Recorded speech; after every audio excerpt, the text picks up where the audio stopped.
Sergeant Barkley! Sergeant Barkley! Ah, there you are, Corporal Wood. You said you wanted me. Yes. Oh, listen to them. We're trapped. 10,000 of the rebels round us if there's a dozen. And what have we got? Half a battery of artillery, a company of Sikhs. Why, we've more women and children than we have men. They say the water's run out too, Sergeant. It's true enough. That's what I want you for. Sergeant? The Major says we haven't a dog's chance of fighting our way out of here. We can't last about 2 days without water with all these women and children. Sergeant. So the only chance is to get word to General Neal's column. They're moving up country and could just about get here in time. You want me to go? The Major said to send the most responsible NCO I could spare. That's you, Corporal Wood, you know that. I'll do it, Sergeant. I didn't need to ask. Now, it's straightforward enough if you can only get past without them seeing. You can just hop over the wall, there's no moon, so you can start as soon as you're able. All right, Sergeant. And keep straight down the watercourse all the way. All right? Should be easy enough. Those sepoys are as keen as terriers round a rat's cage. You'll need all your luck. And don't leave that watercourse, whatever you do. I won't. How do I find the column? It should take you straight to their bivouac. If they haven't arrived, wait for them. If they've gone, follow them. But get them here as fast as they can move. There's innocent lives depending on you, Corporal. I know, Sergeant. I'll get straight off then. Good luck.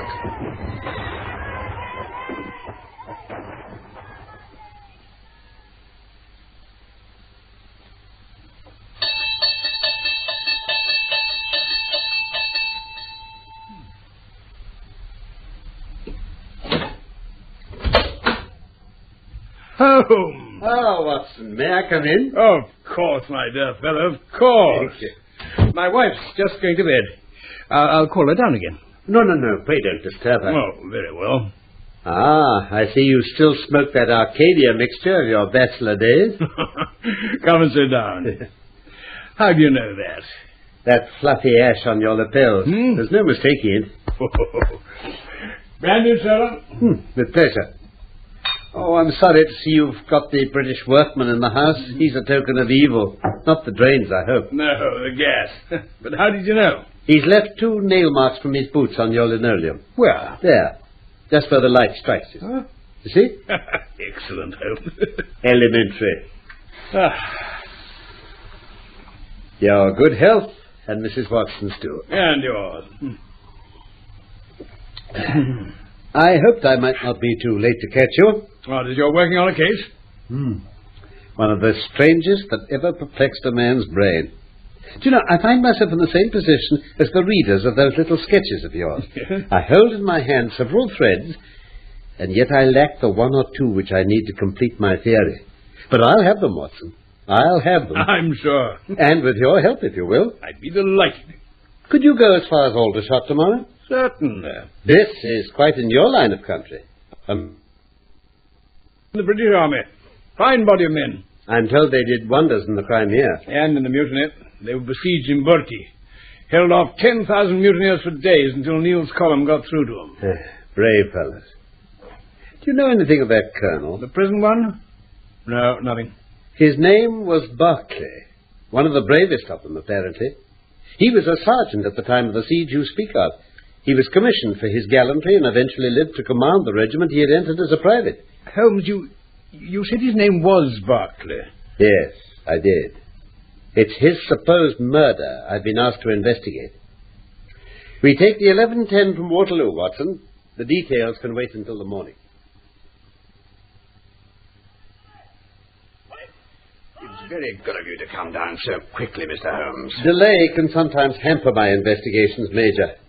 Oh, may I introduce my friend and colleague, Dr. Watson, Major Murphy. How do you do, sir? How do you do, sir?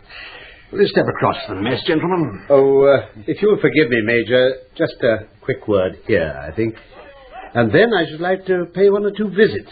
Anything you wish, Mr. Holmes. In brief, I understand from your letter that Colonel Berkeley's family life appears to have been a perfectly happy one? Absolutely. You said he was regarded as dashing, jovial. Yes. She is a woman of considerable beauty. Exactly, sir. They'd been married, 30 years. And we all regarded them as the very model of a middle-aged couple. And yet, Colonel Berkeley was subject to sudden fits of depression? Yes, dashed queer thing. In the middle of some jollity and a mess, I seen a smile wipe off his face. Just like that. Indeed? Yes. And for no apparent reason. He'd be sunk in a depth of gloom for days. Can you explain that, Doctor? Not without more to go on. Had he any other peculiarities? Superstitious. Terribly.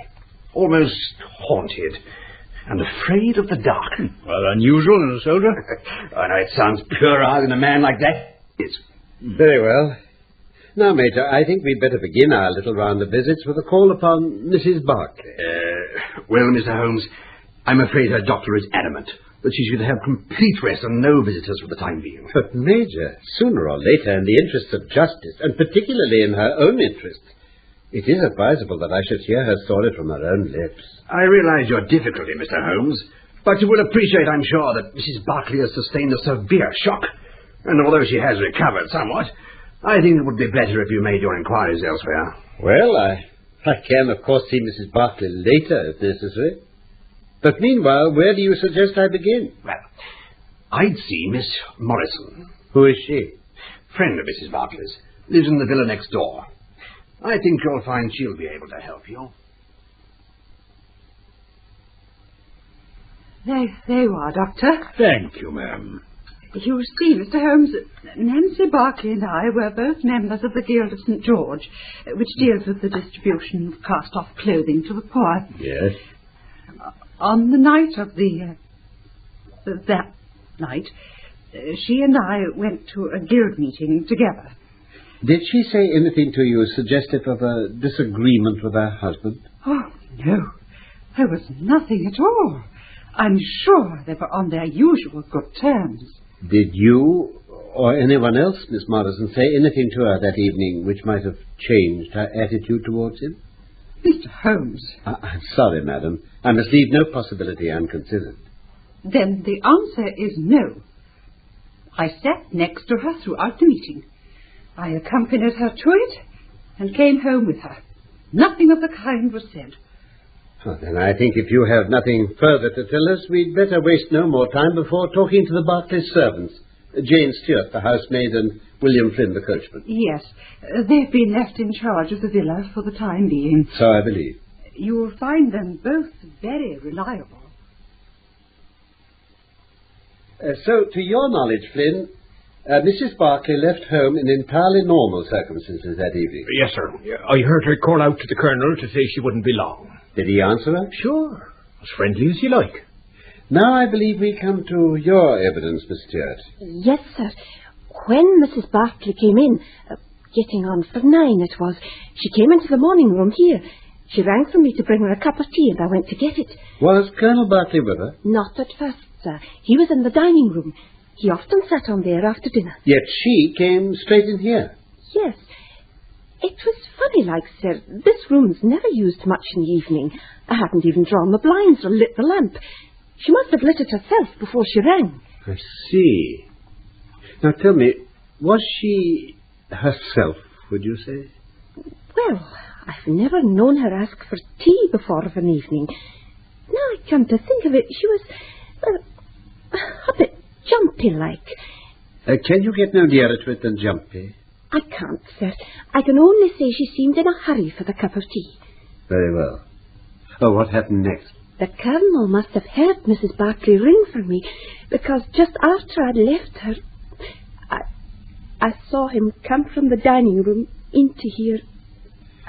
Tell us what happened next, please. I prepared the tea and came back here, only I couldn't get in.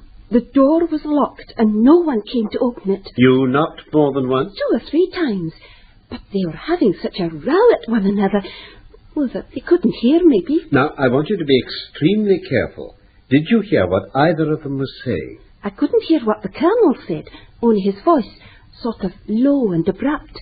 But Mrs. Barclay was going on at the top of her voice. "You coward," she kept yelling. "You coward! Give me back my life. I'll never breathe the same air as you again." That's right, sir. I come through to see what it was all about. And we listened together outside the door, didn't we? Yeah, that's the way it was, aye. Well, suddenly there was this awful shout from the Colonel, and then this crash, and Mrs. Barclay began screaming the place down. I put my shoulder to the door, but I couldn't budge it. So I ran out to the house and round to the lawn. One of them French windows was open. I come straight through it into the room. The mistress was on the floor. Fainted she had. But the Colonel, he was lying right by the fender just where you're standing, sir. His head was all blood. What a terrible business. That's about what I was after thinking, sir. But now, here's the funny part. I run to the door here to tell Jane to go for a doctor, but there was no key in the door. No key? And the police haven't found that key from that moment to this.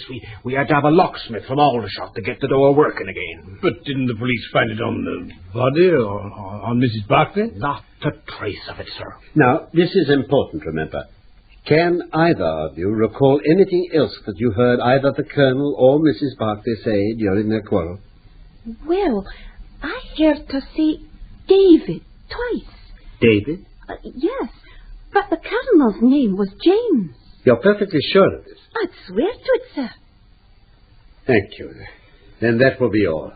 My friend and I will remain here a little longer in order to examine the room. You've only to ring if you want anything, sir. Thank you. Well, Watson, while I look round the room, pray tell me what you make of it all. I'm afraid it's all too plain. They had some quarrel in the heat of which his wife struck him down. And then she fainted with horror at what she'd done. What do you make of the missing key? Nothing significant. Either of them got to lock the door when their quarrel began, thinking perhaps that a servant might come walking in. Yes, but the key is missing. Neither of them had it. Put down somewhere, it'll come to light. It hasn't so far. No, Watson. The absence of that key argues to me that a third person was present here. Third person? He or she carried that key away. And since we can assume that he or she entered by the open French window in the first place, I think our researches must now lead us to the lawn.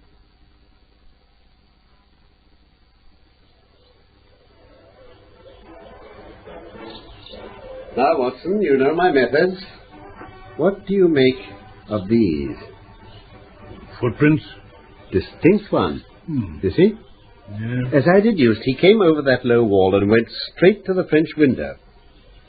In fact, he rushed across the lawn. How do you know that, Holmes? The toe marks are deeper than the heels. What? But what do you make of his companion? There's only one set of prints. Look again. What? Oh, yes, you're right, but it's a dog or something. Did you ever hear of a dog running up a curtain? Oh, no. I found distinct traces that this creature had done so. Well, a monkey, then. These are not a monkey's prints. Oh, hang it, I don't know.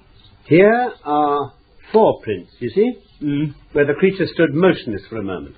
Yes. It's no less than 15 inches from forefoot to hind. Now add to that the length of neck and head, and you get a creature not much less than 2 feet long, more if there's any tail. Yes. But where it's been moving, its stride is only about 3 inches. It's not been considerate enough to leave any of its hair behind for us to examine, but at least we have an indication of a long body with very short legs attached. Well, I still don't know what to make of it. Anyway, what had it to do with the crime? That also is obscure. But we've learned a good deal, you see. We can picture a man standing on the road looking over that wall towards the house. Yes. The blinds were not drawn. The lamp was lit. He could see everything. Perhaps even hear the Barclays quarrelling. Yes, that's true. He ran across the lawn accompanied by this strange animal and entered by the open French window. Then he either struck the Colonel down or, as is equally possible, the Colonel swooned at the sight of him and cracked his head open on the fender. And then the fellow went away again, taking the key with him. Perhaps. Holmes, you're making the whole business more obscure than ever. Then we must take steps to make it less so. How? I'm interested in that quarrel, Watson. A quarrel for which there appears to have been no good reason. Unless... What? Mrs. Barclay leaves home on perfectly amiable terms with her husband. She returns agitated and engages in a furious quarrel with him. So? During the intervening period, she has been constantly with Miss Morrison, their near neighbour whom we saw just now.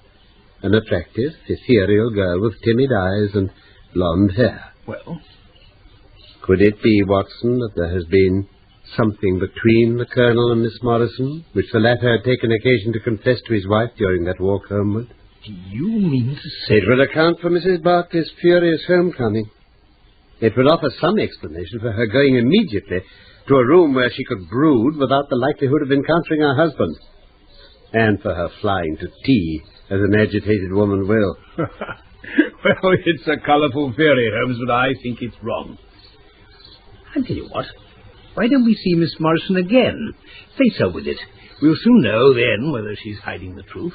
Yes, Watson, I'm more than ever convinced that Miss Morrison holds the clue to this business. No, Mr. Holmes, I don't resent your implications. In fact, I can see plainly how you must have arrived at them. It's my fault for not telling you the truth before. My theory is correct, Miss Morrison. It is entirely wrong. Then I hope you will have the goodness to set me right. I will tell you, Mr. Holmes. Thank you. We were returning from our guild meeting at about 9:15. Yes? On the way, we had to pass through Hudson Street. It's very quiet there, and there's only one street lamp. Just as we were approaching the lamp, I saw a man coming towards us. He seemed to be deformed in some way. Deformed? His back was very bowed, and he walked with his head lowered, his knees bent. He had something like a box slung over one of his shoulders. We were passing him when he raised his face to look at us in the circle of light thrown by the lamp, and as he did so, he stopped and cried out, "It's Nancy!" He used her Christian name? Yes. She turned as white as death, and would have fallen down if I hadn't supported her. I thought of calling out for a policeman, but to my surprise, she spoke civilly to this dreadful-looking creature. What did she say? She said, "I thought you had been dead these 30 years, Henry." It was awful to hear the way he replied, Mr. Holmes. He said, "Yes, I have been dead." Well, I didn't know what to think, but Nancy didn't seem afraid at all. She asked me to walk on a little ahead while she had a private word with the man. She was trembling, though, as if she'd had some terrible shock. You overheard nothing of what they said? No, and she said nothing about it to me until we reached my gate. But she was trembling even more. Then she kissed me and said the man was an old acquaintance who had come down in the world, and she begged me never to speak about him. There, Mr. Holmes. That's my secret. I can see now that I was wrong to keep it from the police. In a way, Miss Morrison, I'm not sorry. It has meant that your story has reached my ears first. Thank you, Miss Morrison. Good day to you. Good day. Watson, we have no time to lose in finding this fellow. There can't be many such as he in Aldershot. If we begin our inquiries immediately, we may track him down before he thinks of leaving. Come along.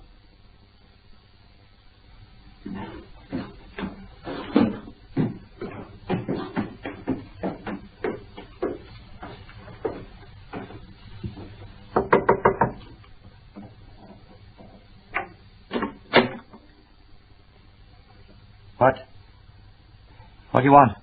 We've called over this little matter of Colonel Berkeley's death.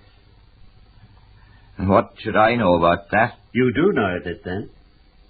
I read the papers. Then you've probably gathered that unless the matter is cleared up, your old friend Mrs. Barclay will be tried for murder. Are you the police? No. You'd better step in. Thank you. I don't know who you are, nor how you come to know anything about Nan, Mrs. Barclay, and me, but will you swear that you're not out to trick me into something? Who killed Colonel Barclay? She didn't. She's innocent, completely. I swear it. Did you kill him? No. Then who did? It was Providence, did it? Providence? We'd better have your story, if you please. Look at me now, with my back like a camel, and my ribs awry. I can tell you There was a time when Corporal Henry Wood was the smartest man in the 117th Foot. 117th? Isn't that now The 1st Battalion, the Royal Mallows. That's them, sir. Go on, please. We were in India then, a place called Bertie. Berkeley was a sergeant in the same company as me. Oh, yes, he came up in the world since those days. Well, there was a lot of wives and families with us, too, and the belle of the regiment was Nancy Devoy, the daughter of the colour sergeant. You may smile when you look at this poor thing before you now, but I was the man she loved. But I was just a harum-scarum, reckless lad, and Berkeley had an education and was already marked for the sword belt. It was him her dad wanted her to marry, but she wouldn't. She held true to me, and if it hadn't been for the mutiny, she would have been mine. Bertie. Of course you'd be in that sea. I was. All of us was. 10,000 screeching rebels round us and not a drop of water left. And that's when Berkeley sent me out to make contact with General Neal's column. So you carried the message that brought Neal to the rescue. It must be a proud memory for you. Oh, it's a memory, all right. Only I never got to the column. You didn't? Then how... I hadn't gone 100 yards down the watercourse Berkeley had told me to follow before I ran into an ambush. They stunned me and bound me hand and foot, and from what I could hear when I came round, those tribesmen had done it because my comrade, Berkeley, the very man who arranged the way I was to take, had betrayed me to a native servant into the hands of the enemy. I've never heard of such treachery. You mean to say that he risked the safety of all those men, women, and children just to get rid of a rival in love? He did, sir. He did. No, I'm sorry, No, sir. I can't accept it. I'm telling the truth. Every word. You believe me, sir, don't you? How came General Neal to the relief of the garrison, then? Another messenger had already been sent, as I found out later. Berkeley knew this. He knew that all that needed to be done had been, but he saw a chance to get rid of me, and he took it. Great heavens. What happened to you, then? Neal came, and the mutineers retreated. They took me with them. It was many a long year before I saw a white face again. I was tortured. I tried to get away, and I was tortured again.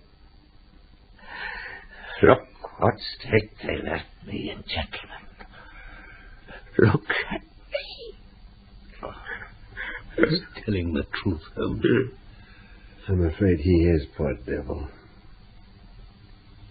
Come now, Wood. We must hear the rest if we are to help Mrs. Berkeley.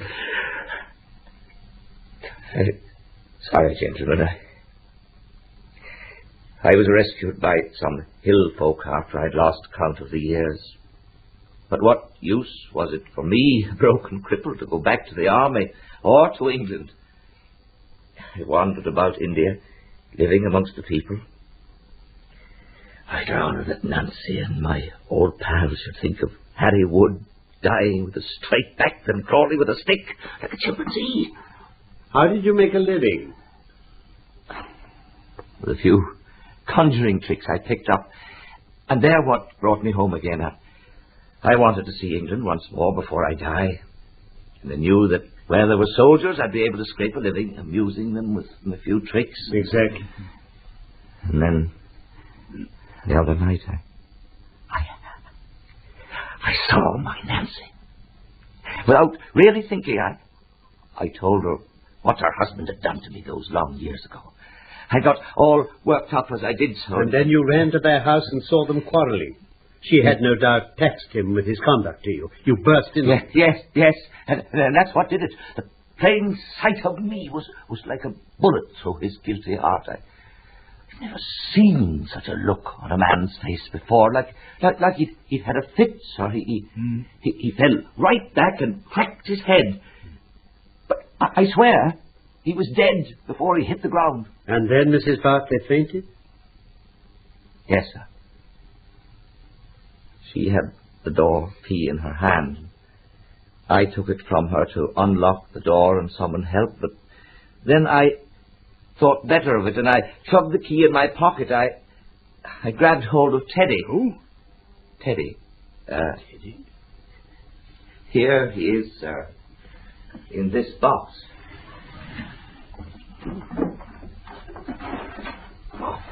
Great Scott, a mongoose! I should have known. Of course. Devil he is with a cobra, sir. I have one in that box over there. He's had his fangs taken out, and Teddy catches him every night in the barracks canteen to amuse the lads. Pays the rent of these rooms, does Teddy. He pays the rent of these rooms, does he? Yes, sir. Have I given you all you want to know? For the moment. We may have to apply to you again if Mrs. Barclay should prove in trouble still. I'll come forward, sir, with a will. Good man. Listen. Listen, gentlemen. There's the old march. Here they come down this very street. We can watch them from this window. Oh, it takes me back to that tune, gentlemen. Corporal Henry Wood, 117 foot. Not a straighter back in the army, gentlemen. Not a straighter back. Devil. Yes, Watson. But at least he has the satisfaction of knowing that for 30 years his wrongdoer's conscience had been burdened. Yeah. But, Holmes, there is just one point. The husband's name was James. This man is Henry or Harry. The maid distinctly heard mention of a David. One word, Watson, which should have told me the whole story, had I been the ideal reasoner you're so fond of depicting. It was a term of reproach. Of reproach? Yes. King David strayed a little now and then, you know. And on one occasion in the same direction as Sergeant James Barclay. You remember the small affair of Uriah and Bathsheba?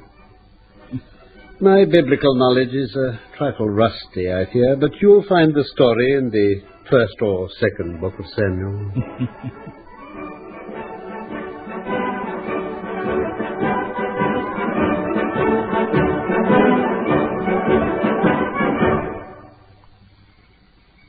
In The Crooked Man by Arthur Conan Doyle, Sherlock Holmes was played by Carlton Hobbs and Dr. Watson by Norman Shelley, with Alan McClelland, Douglas Hankin, Alan Dudley, Eva Stewart, William Edel and Beth Boyd. The producer was Martin C. Webster.